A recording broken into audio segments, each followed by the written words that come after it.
Join me today as we consider who actually owns our culture.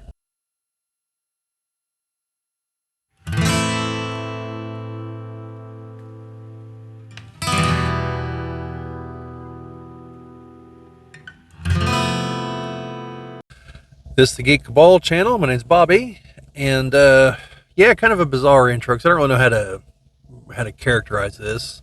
Maybe I'll come up with something better in between and redo the beginning there, in which case you'll never see it and you'll have no idea what the hell I'm talking about right now. But that has yet to actually happen for any of these videos, so we'll see.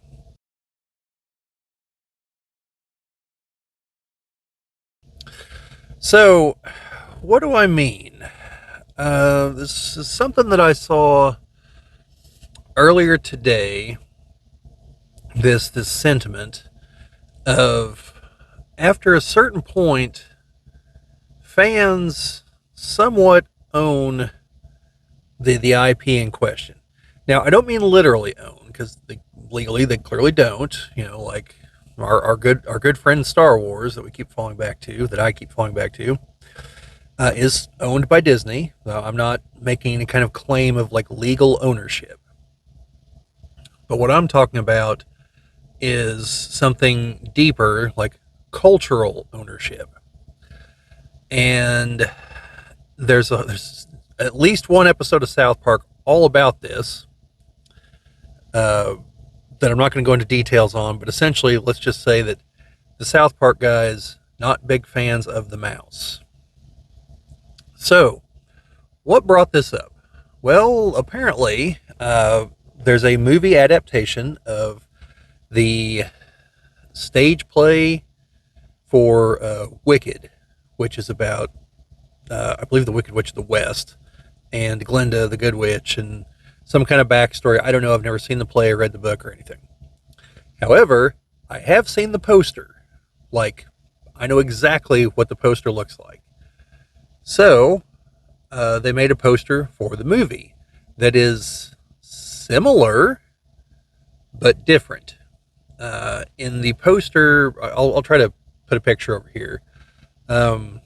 The poster for everything else related to Wicked, which has existed for a while now, features the Wicked Witch with their hat pulled down over her head, so all you can see is her face, and or like, you know, from like here on down.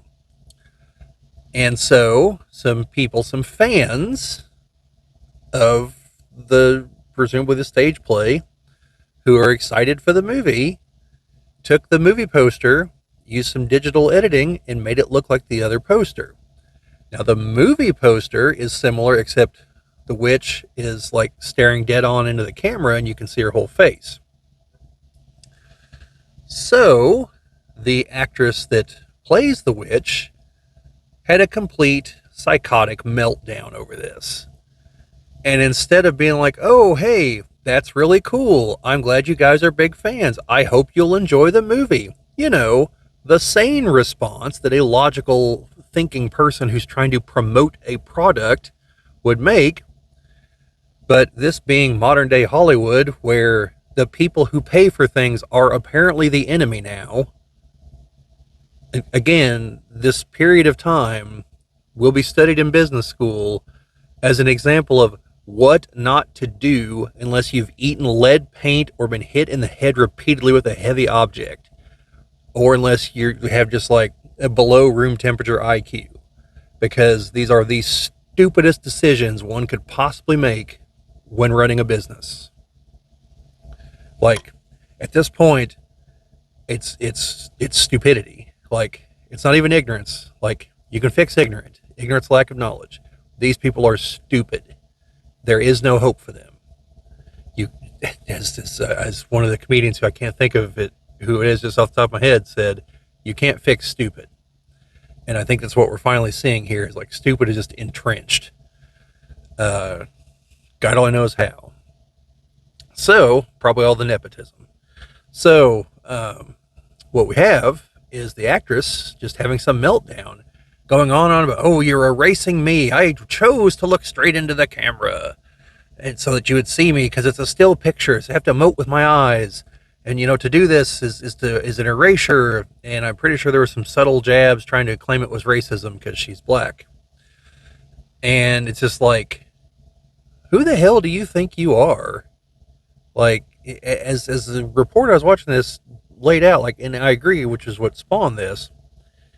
This is a person who has shown up in this latest incarnation of this thing that existed long before she ever got involved, who all of a sudden is acting like it's hers and hers alone. And so she has this like inalienable right to just curse out fans for dissing her. This is the same mentality that we see a lot with Star Wars at the moment. And particularly with, again, the never-ending well of discussion that is the Acolyte.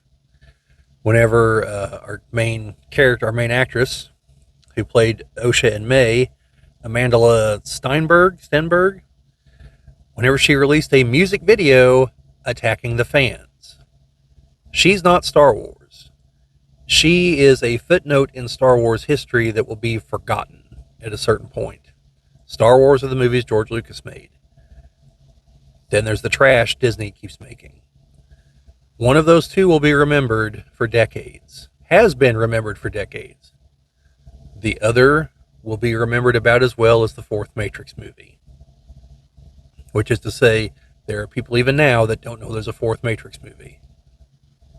It just came out last year, unless I'm misremembering. Maybe it's the year before. Yeah, so this attitude of these people who come into these products that they had no hand in creating, no hand in growing, no hand in sustaining, and all of a sudden they're part of it because they got lucky, let's be honest. And they act like that it's theirs, that they are the ones that control it. And time and again, the fans are proving that no, it's really not. Like, the company you work for may own it, but the fans make it what it is. Or isn't, in the case of the Acolyte. And, yeah, so, you've got this situation where, I mean, I hate to keep coming back to Star Wars. I'll think of another thing. I'll talk about Star Trek next time. I'll talk about it now. Why not? See, like with Star Trek, you have all these people show up for Star Trek Discovery, and I cannot think of the main woman's name who plays Michael Burnham. And by the way, it's utterly stupid that she has a man's name, and that she's Spock's sister that we've never ever heard of. There's just all kinds of stupidity around her character. But that has nothing to do with her. She didn't write the script. What she did do was say that she was the first. I don't remember how she phrased it. I don't think she said the first major black character. I think she said the first black. I don't think she said the first black captain, because I don't think she was the captain. But anyway, the point is, what she was saying was just patently false. It's like, did you see Avery Brooks as Captain Sisko on Deep Space Nine? Literally the third Star Trek TV show. Main character. Nothing. Didn't see that. Didn't see the original series with Uhura as one of the bridge crew. Didn't see the Next Generation with Michael Dorn as one of the bridge crew. With several episodes centered around him. Yeah, no. Like, what she was doing was in no way like pioneering, and yet she made that statement. Which I don't have anything against her as an actress. She didn't write the material. I liked her in The Walking Dead whenever she played Sasha, and I was kind of sad to see her go. Kind of wish she would have taken Negan with her, at the time. But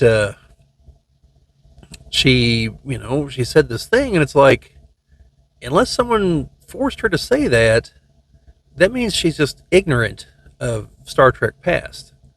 By the time Discovery came out, there had been 5 Star Trek TV shows. Okay? Original series, Next Generation, Deep Space Nine, Voyager, and Enterprise. So, 5 TV shows that spanned decades, going back to the 60s. There had been 10 at least 10 movies. I think actually a couple of the Abrams movies were out by then. And so at least in the main line, there were 10 movies and at least one, if not two or three Abrams movies. And so just acting like anything on the show was a first, there really couldn't have been a whole lot. And so it's just this, there was ignorance, coupled with this idea of, I never really got the "this is ours" vibe from them, but I'm sure it definitely exists for, is it Kurtzman, the guy that's in charge of everything? Like, again, these are people that did not create these things. They did not build these things. They did not nurture these things. And they did not nurture a fandom over the decades to ensure that there are still fans today. They just show up and act like they know everything and act like they own everything. And that's a big part of the reason why these things fail, because you've got the fans that actually did do these things. And, there's other like tangentially related topics to this, like gatekeeping and toxic fandoms. Like about a week ago came out that there's some article talking about how studios now, and a lot of it was about Disney, they just blame the fans for everything. Again, maybe stop blaming the people who are paying you. Like, I don't know. It feels like, well, I know exactly what it feels like. It's exactly like how some people try to engage in political discourse. Okay? Now, I have seen this from both sides, and so I'm not going to go down the who's wrong here path, but anyone paying attention knows which side's dominant in Hollywood. And so they have this real bad habit of just being like, well, you're dumb, and thinking that's somehow going to change anyone's mind, when everything points to belittling people like that just entrenches their beliefs. It further proves to them that they're right because you're willing to fight them on it instead of actually trying to have a conversation. Now, I get it. Having a conversation is not going to change many people's minds, but at least you tried. At least you didn't drive them further away, so that maybe a conversation somewhere down the road can actually work.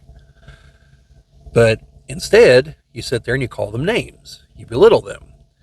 Well, that doesn't win anybody over, okay? It doesn't work in business, doesn't work in politics. And I don't know what more proof these people need of this fact. And it just tells me that, again, they're just stupid. Like, I'm past the point of thinking it's ignorance of the facts. The studies are out there. They can look at them. Like, this is just stupidity. And you can't fix stupid. Like with Disney, the only hope is that Bob Iger somehow gets the boot. And then we get to all see what will hopefully be a just spectacular failure of a presidential campaign. Because he is that deluded to think he can actually run and succeed for the presidency of the United States. First of all, the Democrats will never let him, so, he's barking up the wrong tree. Not going to go into all the ins and outs of that, but he's delusional. And it's that delusion of grandeur that keeps driving things. And that's why they blame toxic fans. And so then they build echo chambers with their anointed fans, the shills, and they place them into positions of seeming authority and power because they're all artificially propped up. And this is where the whole gatekeeping thing comes in, because a lot of these people railed against the concept of gatekeeping. And what they were talking about was gatekeeping like, oh, you can't join our D&D group because you're a girl or because you're not white. And to be clear, that is terrible gatekeeping. Like, you shouldn't do that. Now, if a person happens to be one of those things and also is just completely disruptive and won't play the game right, then you're damn right you should gatekeep them. Like, You don't want them in your game. They're going to be disruptive. They're going to screw everything up. You know, like, and then the other big one I always see has to do with comic books. The talking about like the fake geek girl syndrome. Well, while there are people like that out there, I think most women who appear to be interested in these things probably are actually interested in these things, and so that kind of that is toxic gatekeeping. The whole like in comic book stores, that's the story that people always fall back on. Oh, well, there's the guy who'll be in there like, oh, well, what happened in X-Men 37? And when you don't know, they'll scoff at you. And somehow that drives you out of the comic book store instead of going to the owner and being like, hey, this guy's being an asshole. And I intended on spending money in your store. I'm not going to if he keeps harassing me. In fact, I'm going to call the cops because he's harassing me. Is that the kind of press you want for your store? Or do you want like actual business? However, the other point I was trying to make here is that that kind of gatekeeping, that's toxic and stupid. Okay. And it's self-defeating, because let's say they don't know what happened in X-Men 37, but they would like to know. So, and by the way, I have no idea what the hell happens in X-Men 37. It's just a number I picked out of the top of my head. Probably nothing. So, that's where you, as a member of the community that knows what happened, should tell them, see how they react. If they want to know more, then you might have just found a new member of your community and you want to try to bring them in. Okay? That's the other side of gatekeeping, is knowing who to let in and to nurture their interests and, help them along. That's another important part. And by the way, that's a part where certain companies aren't understanding that that's how their products grow, because they have no mechanism to do that. They need a group of fans who will bring in the next group of fans. Now, because we need, you need more fans, younger fans, and one of the best ways to do that is to have parents who are interested to teach their children. And you have that like with Star Wars, People grew up with Star Wars, took their kids to see the prequels. Some of their kids really liked the prequels, and then what are they going to, did they take their kids to go watch the Disney movies? And if they did, what their kids think of the Disney movies? I'm guessing not too highly. I guess we'll see in 20 years when we get around to another trilogy. But that's what you have. You have like games like Dungeons and Dragons, and things like Lego. You've got to have your brand. It helps grow your brand if you have older fans who are willing to teach younger fans, to teach them things, to bring them in. So whenever you're sitting there as a Dungeons and Dragons player, and out of nowhere you have all these people on YouTube start showing up who are these Dungeons and Dragons experts, but are clearly like in their early 20s, and you're sitting there like, I remember first edition. Like, while it's possible, it is highly unlikely that you're an expert. And, if you listen to them long enough, you realize they're not. This is one of the reasons why I talk about Battletech on here. I'm trying to be very clear that I know I'm not an expert on all things Battletech. Part of what I'm doing is talking about things as I discover them through the novels. There is some things I do know about from past novels, from past books, from living through certain things, like MechWarrior Dark Age and the Clicky Tech game.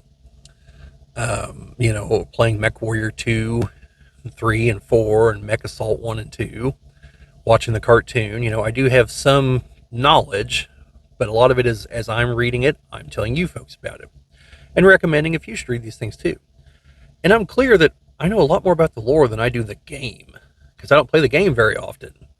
So, people ask me game questions, I'll be blunt. I usually don't know the answer. It's the way it is.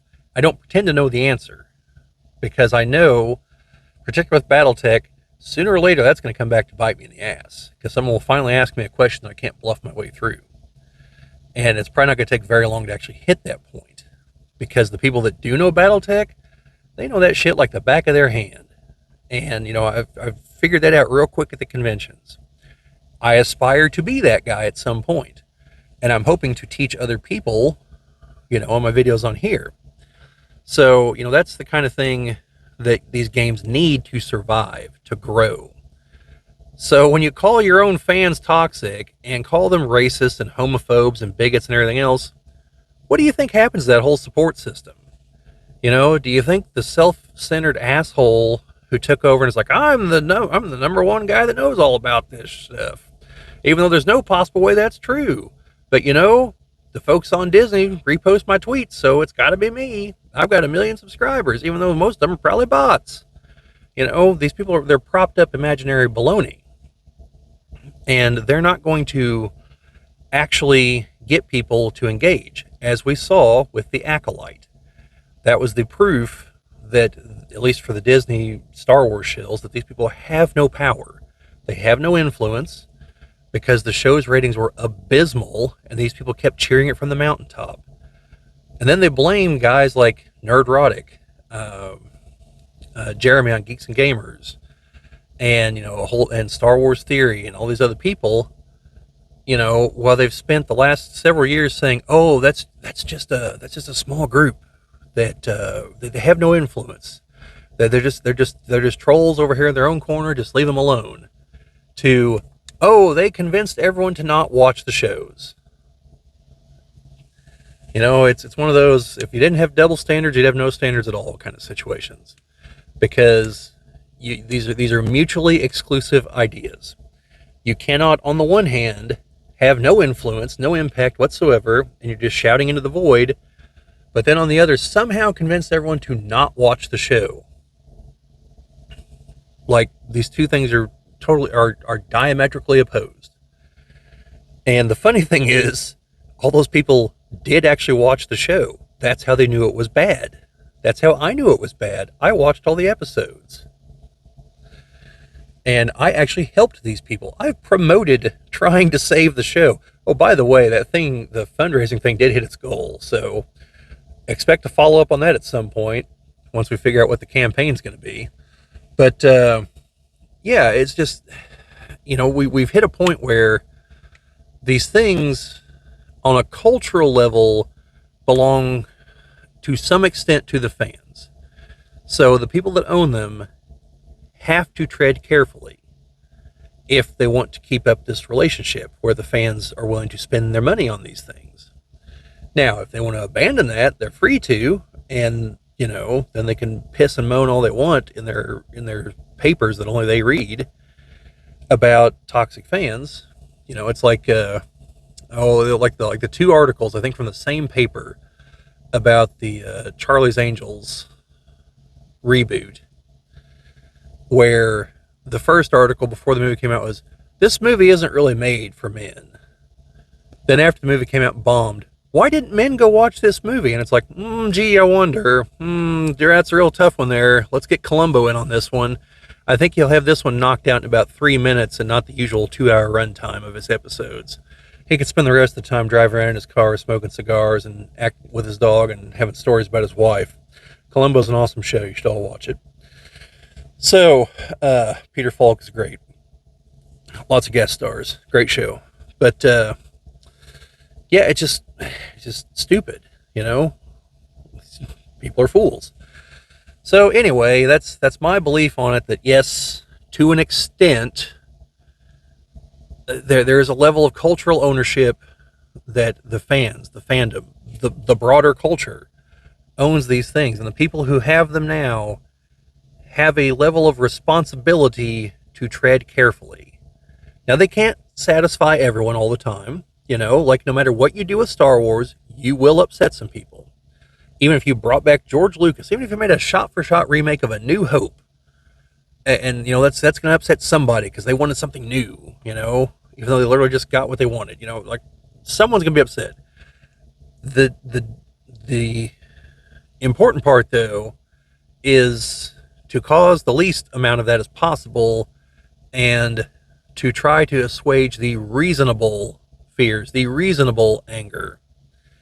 Don't listen to the crazies, but at the same time, don't write off all the criticism as the crazies. Because, you're not perfect. Okay, I haven't gotten a lot of criticism on these videos, mainly sound quality, and even people I've talked to in person. And the moment we have some money to solve that problem, we're going to. So, I took it in stride. I knew it was an issue. I expected it as a level of criticism. And any other legitimate criticism, I will take to heart and I'll see if we can do anything about it. But illegitimate criticism, I'm not going to listen to. Like if someone tells me, "Oh, I don't like any of the topics you cover," well, I'm sorry, I'm not. This is what I'm going to talk about. Like, I'm sorry that you don't like that, but I'm not going to change because that's not a rational criticism. Okay, that's like going to McDonald's and ordering a cheeseburger when you know you don't like cheeseburgers. Okay, asking them to change for you, no. It's different than saying you don't like their cheeseburger and you wish it were different. Which again is probably still an irrational criticism just because they're not going to change. But at the very least, it's a logical criticism. They serve cheeseburgers, you ordered a cheeseburger, you didn't like it, so you said so, and why? That's there's a logical train of action there. But that's been most of the criticism on this channel, and it's been very, very slim criticism. I did have one comment, something along the lines of, adults playing with toys or something. I think it had to do with BattleTech. I didn't even know how to respond to that. That's just spam. I've had people that have challenged my ideas. Not very many, but it does happen. And while our conversation didn't change my mind a whole lot, I was grateful for it, because I do like to hear different opinions and different thoughts. That one had to do with Star Wars a lot. Then I did have a commenter who pointed out some things about Monopoly that I probably didn't take into consideration, because if you see my other videos, I rail against Monopoly a lot.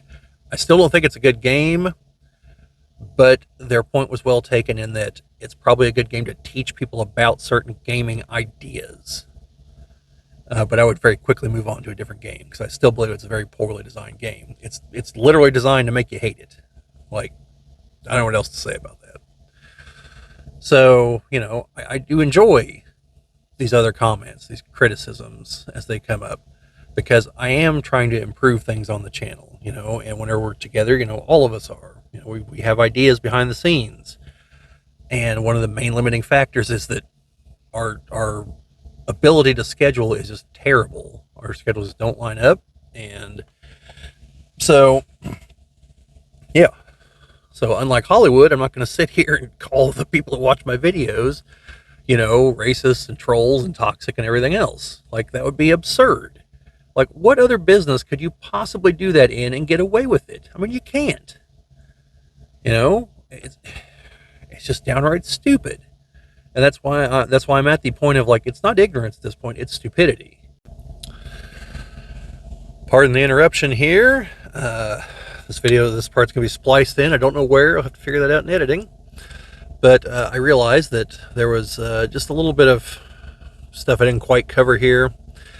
And a big part of that is that we all need to keep in mind that at some point, all of these things will just become publicly available. Like right now, in the United States, all of the Sherlock Holmes canon is publicly available. It's God, I can't think of the term now. It's that no longer has trademarks, copyrights, etc. It's public domain. That's the word I was trying to think of. A phrase. It's 2 words. So, all these other things will eventually be public domain. Now, thanks to the efforts of Disney, that's going to be a while for some of these things I talked about. But for others, not so much. And, at some point, these literally will just be the property of the people. And don't think this is some, like, weird socialist pitch I've been making throughout here or anything. Like I said, legally, yes, these are owned by the people who currently own them. I don't mean legally. I mean culturally, intellectually, things that matter. Legally matters too, but I mean, like, that matters, like in here and in here. And so, you know, one day in the distant future, Star Wars will just be part of the Western canon in the same way that Dracula and Frankenstein and Sherlock Holmes, and if we go really far back, the Iliad, the Odyssey, these things are all just part of the canon now. And now any of us could do what we would choose with them. And, someday that will be the case with these things as well. But we're not there yet. And so, I just wanted to briefly touch on that because it's something these people need to keep in mind. That, again, that their contributions, the people who are destroying these things, that their contributions will either be thought of negatively or just simply forgotten. The Iliad was written thousands of years ago, and I'm sure somewhere along the way there are some fan fiction additions to it, and they've all been forgotten. No one knows about any of them. No one cares, and that's the way it will be with these things. So, if they're doing it for that reason, for being remembered, for putting their mark on it, well, I mean, it's not going to be remembered for that. So, their efforts are fruitless. And today they just do it and earn people's scorn. So, I don't know. So anyway, I just wanted to comment on that, throw that out there, something to consider in all this, that this all ultimately will wind up as the property of the people. And but that's the way it should be. I not to seriously go down this road here, but I happen to think that the way intellectual property is handled here, mainly thanks to Disney's meddling, is just absurd. I could get behind something like 30, 40 years after you write a novel, after it's published, that, you still own the IP, maybe 50 years. And if the author dies before that window is closed, then whoever he leaves the rights to will have it for the remainder of that window, unless they die really young. Like let's say Lucas, would have passed away in like 1985 or something. Then in that scenario, we'd have to figure out like where the cutoff would be. In that scenario, I would say his descendants have 20 years to capitalize on it, because they weren't the ones that created it. It was Lucas, and so they didn't put in the effort. They're going to reap the rewards. So it should be shorter. And likewise, if the author sells the rights to someone else, they don't get it for the rest of that time span. It would be a shorter time span, which would, make them have realistic proposals, and they would, buy it if they actually intended on doing something with it, not just sitting on it forever. And yeah, and it would, would incentivize authors, if they're going to try to do anything like that, to, they've got to get a move on. And, because I hate the fact that some of these companies will own these things. And again, I fall back on the idea of, Disney didn't build Star Wars. Disney didn't build Marvel. And yet they're going to have the rights to those things, probably till after I'm dead. And I just, to me, there's something not right about that. And yeah. So anyway, that's enough for this little mini rant. Back to the main rant. So anyway, I'm probably just ranting at this point, so I'm going to go ahead and cut it off here, because I don't know if people actually like these rants or not. And if you do, there's definitely some things I could rant about. Mainly internet etiquette and ignorance on the internet. A lot of it having to do with people not understanding what the word scalper actually means, and just like continuing to use it over and over in just the dumbest ways possible. Like, I really should do that at some point, I guess, just to highlight why I should stop reading the comment sections anywhere, especially Reddit. That place seems to be especially dumb. But anyway, that's all I got for today. Let me know what you guys think down in the comments. Like, do these long-running franchises actually have like a cultural responsibility to try to not screw them up? Or do the new people they bring in, like, is it theirs to just do as they please, subvert expectations like Rianne Johnson loves to do? Take a bold new take for the modern audience that we've proven again and again doesn't actually exist. Like, is there any responsibility for damaging these things? Should these people be held responsible in some way? Obviously, I don't mean like criminal, and I don't mean like flooding their inboxes with spam, criticizing them, but like stopping to watch their movies, for instance. Anyway, yeah, because I know at least one of our commenters has completely cut Disney out, and I can't blame him at this point. I think it's just the fact that I'm not actually the one paying for Disney Plus that I'm using, and that I'm naive enough to think that they made Rogue One, they made Andor, they've demonstrated the capacity to make good Star Wars stuff. They're just choosing not to. And maybe someday they'll choose to again. I don't know. Anyway, like I said, let me know down in the comments. Like, share, subscribe, all that fun stuff. Sharing and commenting are the best ways to help us grow, and we appreciate all that you folks are doing on that front. And all you subscribers out there. Hopefully by the end of October we'll reach 450. I'm only a few people away. I'd really like to hit 500 by the end of the year. That'd be swell. So, again, we always appreciate all you folks are doing to help us on that front. So, other than that, I'll see you guys later.